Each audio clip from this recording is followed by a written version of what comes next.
प्रातः क्लास चल रहा था 25 मई 1968 शनिवार को पहले पेज के मध्यांत में बात चल रही थी दिलवाड़ा मंदिर की मूर्तियों की। बताया कि हम बच्चों को समझाना चाहिए कि जो बाप दादा के अनन्य बच्चे हैं वो फिर बहुत सर्विस करके जिन्होंने सर्विस करके ऊपर में ये दिलवाड़ा मंदिर स्थापन किया, उनकी ये जो मदद करने वाले हैं वो आए। देखो अंदर जाएंगे तो महारथी भी हैं, घोड़े सवार भी हैं, प्यादे भी हैं। तो अंदर जाएंगे तो सब कुछ वहां देखेंगे।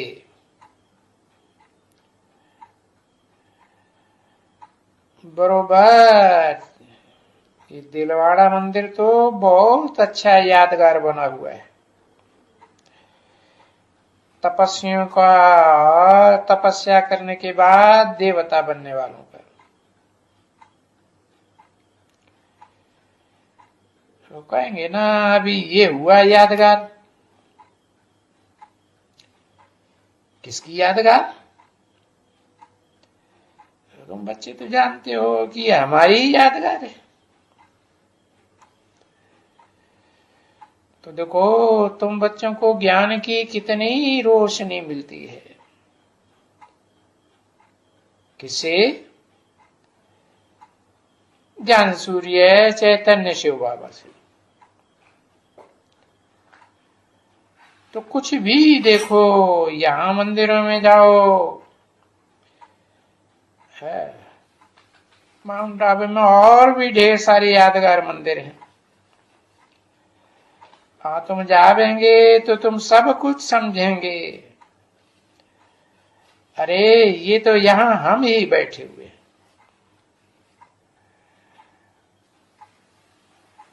उनका नॉलेज तुम सब बच्चे जानते हो। तो दूसरे दुनिया वाले जब मंदिरों में जाते हैं या कहां भी जाते हैं तो ब्लाइंड फेथ में जाते हैं। क्यों?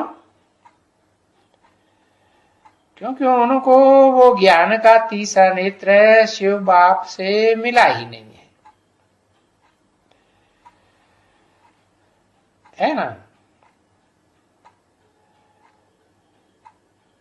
अभी तुम जानते हो कि भक्ति मार्ग में तुमने बहुत यात्राएं, तीर्थ यात्राएं, जप तप दान पुण्य वगैरह बहुत किए, परंतु ये करते हुए भी कुछ भी नहीं जानते थे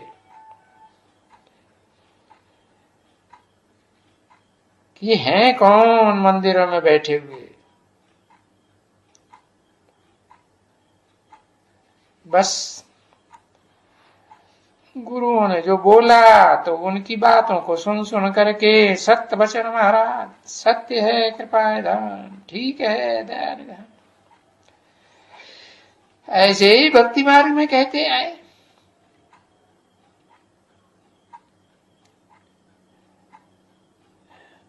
थी सारी झूठ, भले कहते आए सत्य वचन महाराज,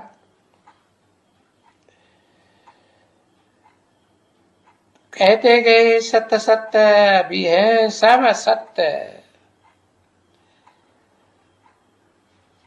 तुम बच्चे सत्य हो ना, सत्य बाप के बच्चे। तो अभी बाप तुमको बिल्कुल सत्य बात बतलाते।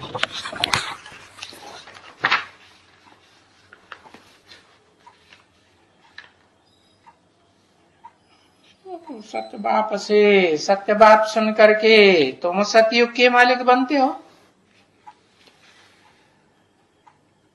सत्य समझ करके ही बनते हो ना।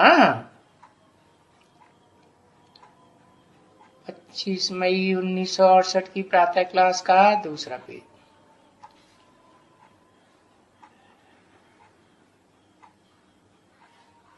तो समझ में भी आता है कि पुरुषार्थ करने की कोई बाप थोड़ी मेहनत करते हैं, वो तो कराते हैं बच्चों को, और कराते भी वास्तव में कुछ भी नहीं। अरे ये षष्ठी चक्र के ज्ञान को समझाना एक चपटी का काम है।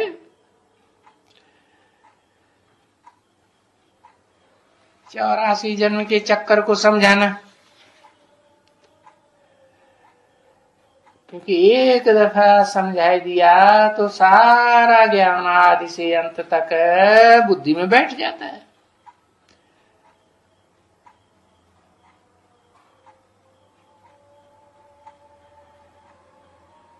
तो समझाने में थोड़ा बहुत तो टाइम तो नंबरवार पुरुषार्थ अनुसार को लगता ही है ना।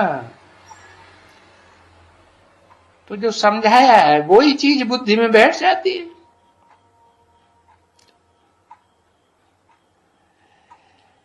जैसे कोई ये षष्ठी रूपी झाड़ का बैठ करके समझावे कि भाई देखो झाड़ का बीज होता है, बीज बोते हैं, उसको पानी देते हैं, है ये परवरिश करते हैं ना। फिर पहले तो झाड़ छोटा होता है, फिर बाद में बड़ा होता जाता है। तो ये सब मैप में झाड़ को बना करके समझाना पड़ता है। तो बस तो तुम्हारी बुद्धि में वो षष्ठी का झाड़ का सारा ज्ञान बैठ जाता है। बैठ गया ना कि कौन बीज है, कौन बीज में से निकली हुई आधार मूर्त जड़ें हैं, जिन जड़ों के ऊपर सारा अनेक धर्मों का वृक्ष खड़ा हुआ है। वैरायटी वृक्ष है ना, वैरायटी धर्मों का,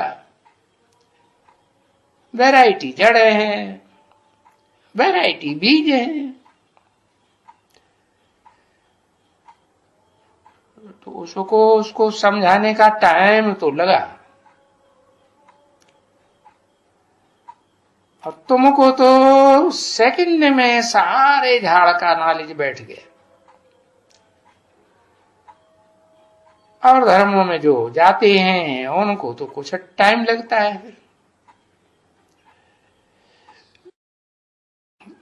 क्योंकि और टालियां तो बाद में निकलती हैं ना। तो ये झाड़ में भी ऐसे ही है। ये चैतन्य मनुष्य सृष्टि का झाड़ है ना, तो ये भी तुमको समझाते हैं जो बिल्कुल सहज बात है। परंतु तुमको टाइम क्यों लगता है? नहीं, तुमको तो नॉलेज समझने में कोई टाइम ही नहीं लगता। जो सुनाते हैं सारा बुद्धि में बैठता जाता है धक से। तो न नॉलेज समझने में टाइम लगता है और न वर्षा लेने में टाइम लगता है।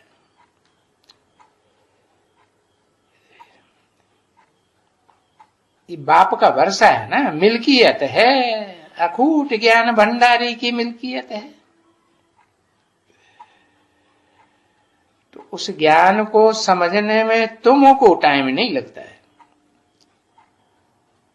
और धर्मों में जो जाते हैं या और धर्मों के बीज हैं या आधार मूर्त जड़ें हैं, उनको टाइम लगता है।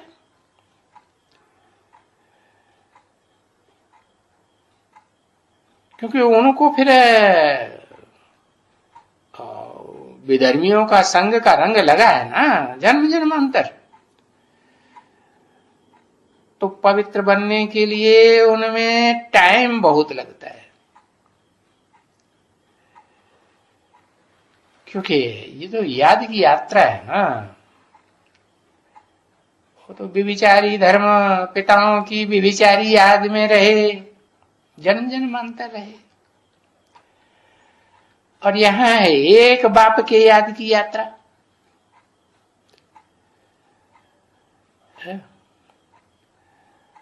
तो तुम यहां आते हो तो कुछ खास एडिशन जल्दी हो जाता है।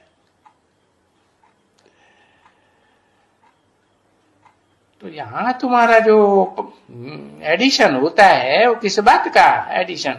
पवित्रता का, याद की यात्रा का। अरस परस है।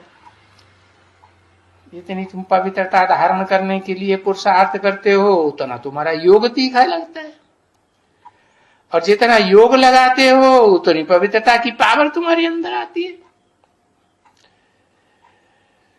तो ये एडिशन जल्दी जल्दी हो जाती है और तुम तीखे बन जाते हो। जितना यहाँ पुरुषोत्तम संगम युग में तुम्हारा एडिशन होता है ये पवित्रता का, याद का है, तो तुम फिर वहां घर में भी जल्दी जाते हो ना। तो भी देखो नंबरवार कोई के लिए बहुत मुश्किल है। सो फिर बाबा बताते हैं, कहते हैं यहां भी नंबरवार हैं। वो नंबरवार में भी कोई तो यहां बैठे होंगे ना, बैठ करके देखो। बाबा दृष्टि देते हैं बस बच्चे और बाप। फिर बाबा को तो और कोई दूसरे धर्म के चक्कर में आने वाले दिखाई भी नहीं पड़ते है। और बच्चों को भी एक बाप और दूसरा न कोई। सो भी कौन सा एक बाप है? वो तो ये बच्चे और बाप तो सब जानते हैं ना। और ये बच्चे साकार तो हो ही नहीं सकते। बाप निराकार तो बच्चे भी निराकार। आत्मिक स्टेज वाले एक है बेहद का बाप, और उस बेहद के बाप के दूसरे हैं ये बच्चे। वो बेहद का बाप भी निराकार और बच्चे भी निराकार। निराकारी स्टेज वाले तो है ना। और बाप भी तो शरीर के अंदर है, और तुम आत्मा भी ज्योति बिंदु शरीर के अंदर हो। तो तुम जानते हो कि बाबा इस शरीर के ऊपर ये उत्तमांग में भ्रकुटी के मध्य में आया हुआ है, और इसकी आंखों से हमको दृष्टि दे रहे हैं।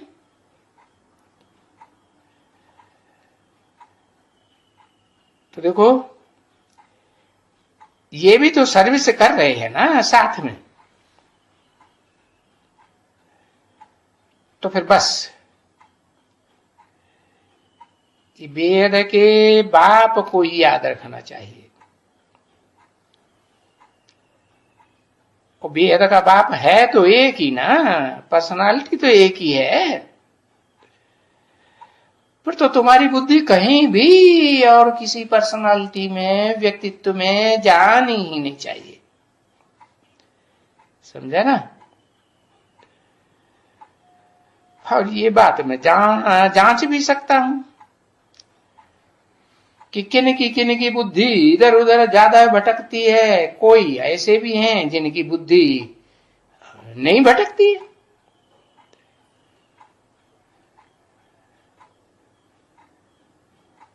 और मैं यहां अगर संदेशी को बिठाऊं, क्योंकि आगे ओम मंडली में ये बहुत दफा किया था। बच्चियां ध्यान में जाती थी,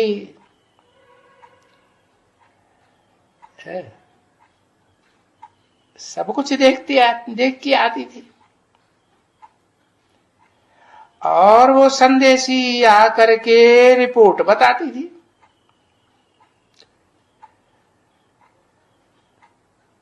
तो संदेशियों को बिठाऊं तो रिपोर्ट करो भाई, है भाई, नोट करते जाओ कि क्या वो आत्मा चंचल बुद्धि बनती है या नहीं बनती है।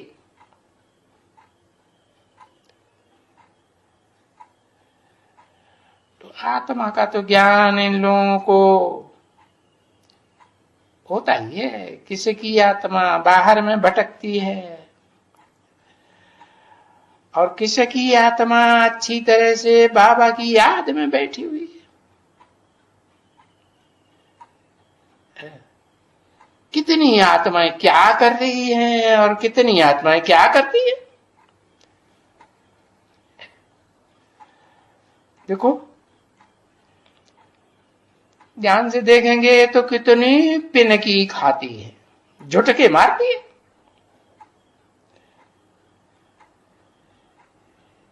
तो ये बैठ करके हमको संदेशियां सब कुछ बता सकती है।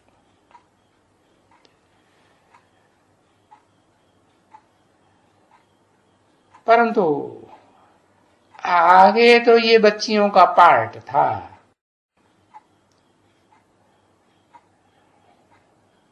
वो भी पार्ट भी अभी समझने के लिए है।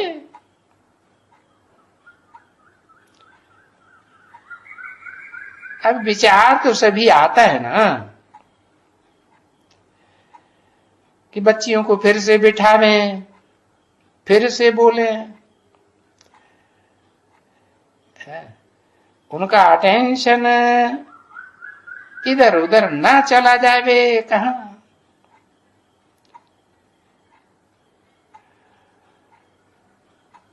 क्योंकि अटेंशन इधर उधर जाएगा तो और ही मुझे जाएंगे।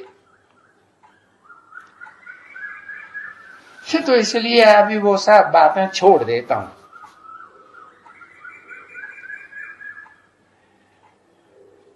नहीं तो मैं तो देखता रहता हूं ना।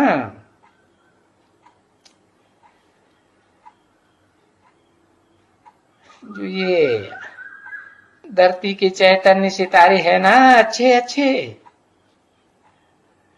कैसे अच्छे, बड़े सर्विसेबल हैं। तो बाबा के मददगार है ना, तो वो सब देखता रहूं बस। क्योंकि वो ही लवली बच्चे हैं ना मेरे। बाप कहेंगे, ए मेरे लाडले बच्चे, जो मेरे को मदद करते हैं ये नई दुनिया की स्थापना करने में, वो बच्चे हूबहू कल्प मुआफिक है।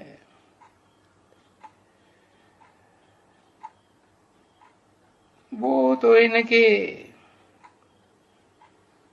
तुम्हारे भी बच्चे के अंदर में,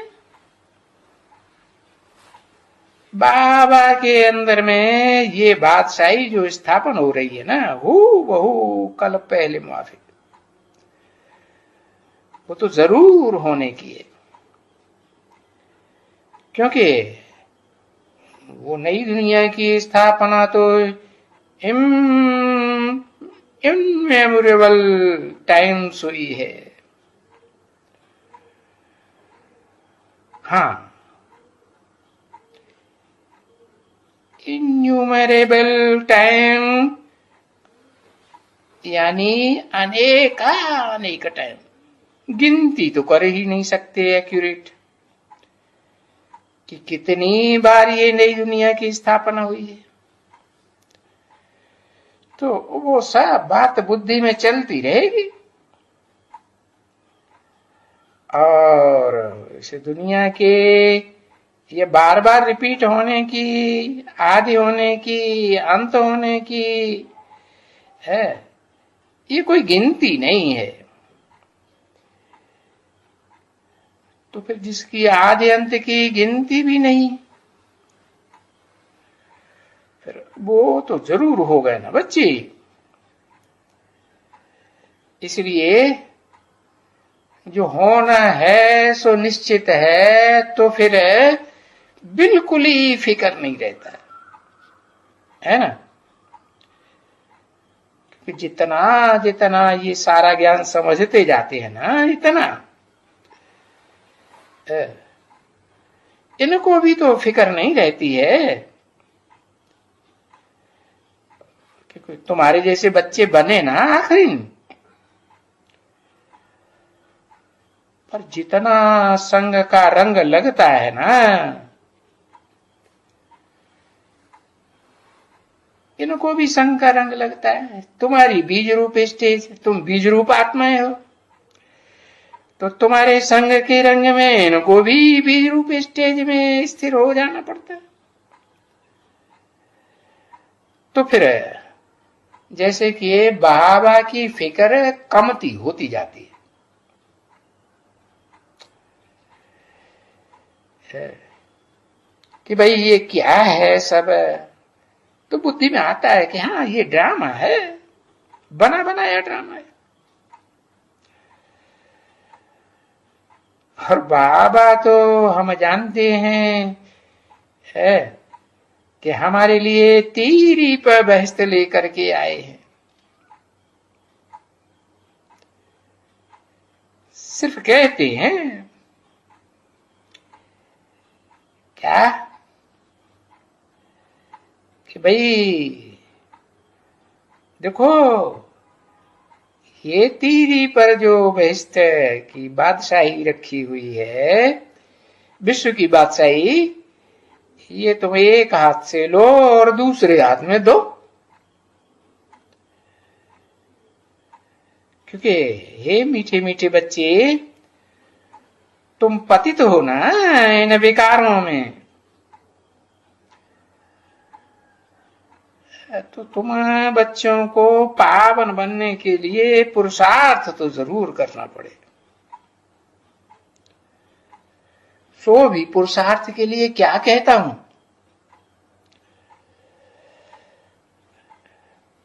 ऐसा कुछ है नहीं, इनके बहुत कठिन बात बताता हूं। कहता हूं योग योग भूल जाओ, बस बाप को याद करो।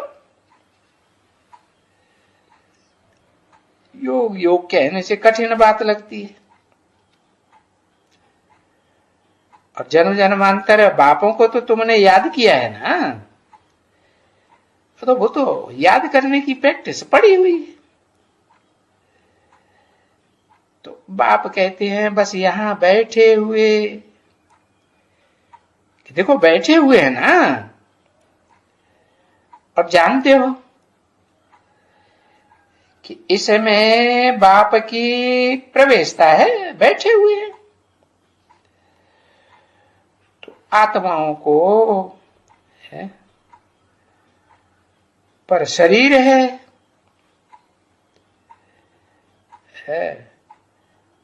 तो शरीर है, लेकिन वो तो विनाशी है ना। तो शरीर में जीव आत्माओं को कहते हैं, और वो आत्माएं सुनेंगी तो शरीर के द्वारा ना।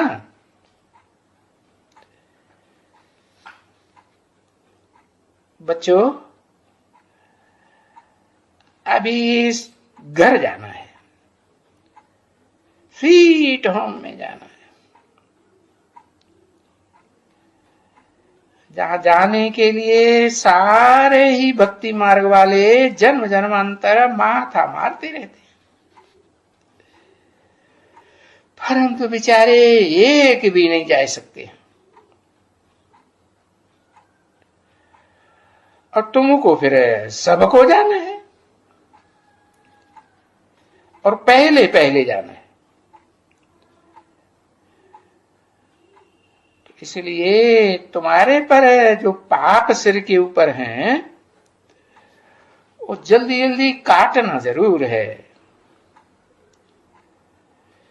इसलिए बाबा युक्ति बताते हैं, बड़ी सहज युक्ति, बाप को याद करते रहो, है ना। और इस सृष्टि के चक्कर को याद करते रहो। कहते हैं तुम ये जितना स्वदर्शन चक्र फिरावेंगे अपनी आत्मा का 84 जन्मों का चक्र, उतना तुम चक्रवर्ती राजा बनते रहेंगे। बस इसको ही बाबा कहते हैं कि भाई सिर्फ अलफ और बे। क्या? अलफ माने अल्लाह, अल्लाह माने से दुनिया में ऊंच ते ऊंच पाटधारी।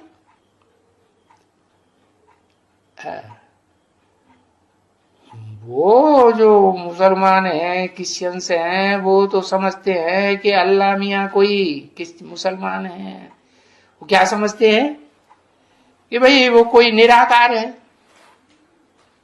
अरे जब कहते हो अल्लाह माने ऊंच ते ऊंच, तो उसे दुनिया की बात होगी ना।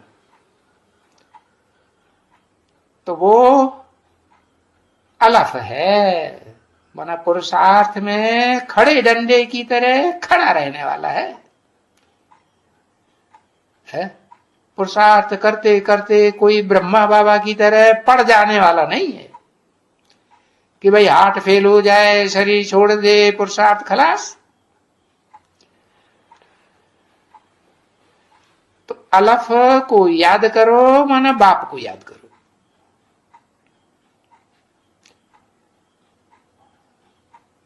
ये भी जानते हो कि हैं तो दो आत्माएं, लेकिन पर्सनालिटी तो एक ही बाप की है ना। तो उसके लिए बताते हैं कि ये 84 का चक्कर है, सो दिल में याद करो।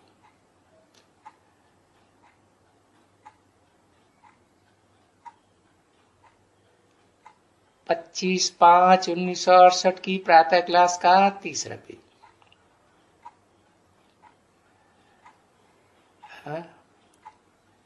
तुम्हारा तो नाम ही लगा हुआ है कि आत्मा को याद करो। स्व माने आत्मा, ये शरीर थोड़े ही स्व माने अपना है। ये तो आज है, कल खलास। तो ये तुम आत्मा का 84 जन्म का चक्कर का ज्ञान हुआ, और ये ज्ञान तुम बच्चों के अलावा और कोई को भी दुनिया में नहीं है। ओम।